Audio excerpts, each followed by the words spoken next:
Okay, we're here today on RealAgriculture.com at Cropweek in Saskatoon. We're here with Craig Davidson. Welcome today, Craig. Thanks. Craig, we're going to talk about ESN. Why would a farmer consider using ESN on their farm?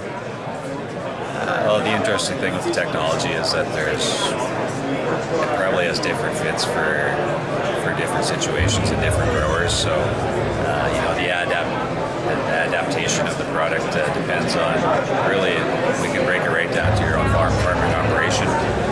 We have a number of growers across Western Canada that are using the technology today, focusing on seed safety. With ESN, we have the ability with the polymer coating on each individual granule. We have the ability to increase our seed safety dramatically over traditional nitrogen-based fertilizers. And today we support up to 3 times whatever the provincial guideline is for safety.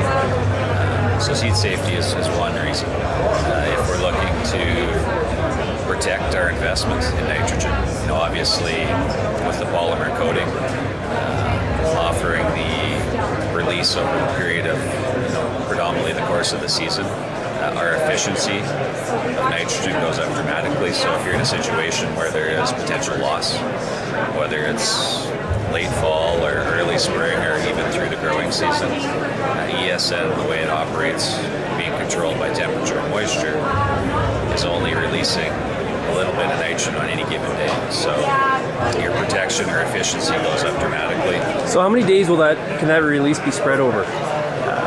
In Western Canada, under our typical environments, we expect the release curve to be in a 65 to 85 day window. Okay. So if you put it on May 1st, we would expect the product to have a life of roughly, taking you through to the end of July. And that covers most of our crops that we grow in Western Canada today.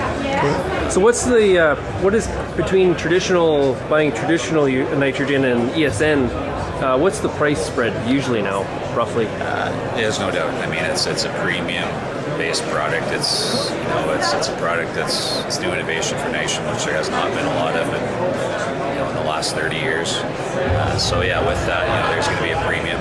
The way we like to look at it is how are you using it?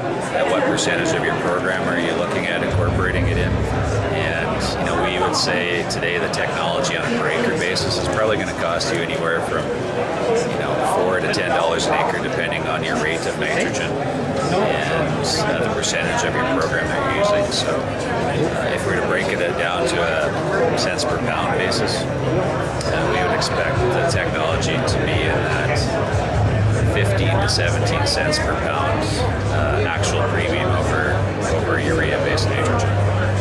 What is the most ideal situation for using ESN?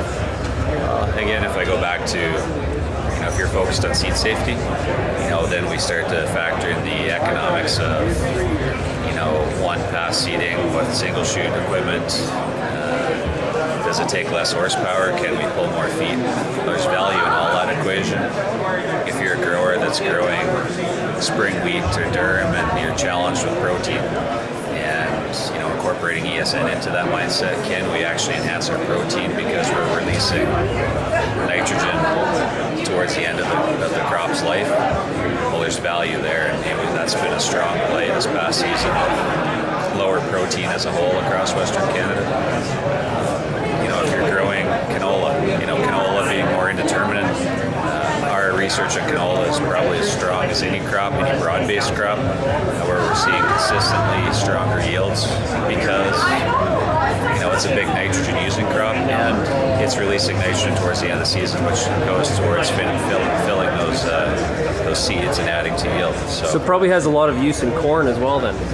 Yeah, if we start to get specialized, if we want to talk about crops that are important to Western Canadian agriculture but on a smaller scale, if we talk about corn, if we talk about potatoes, if we talk about sunflowers, all those crops actually being longer season crops, ESN has an excellent fit in those types of rotations. So, well, thank you very much for joining us today. I really appreciate it. Yeah, thanks.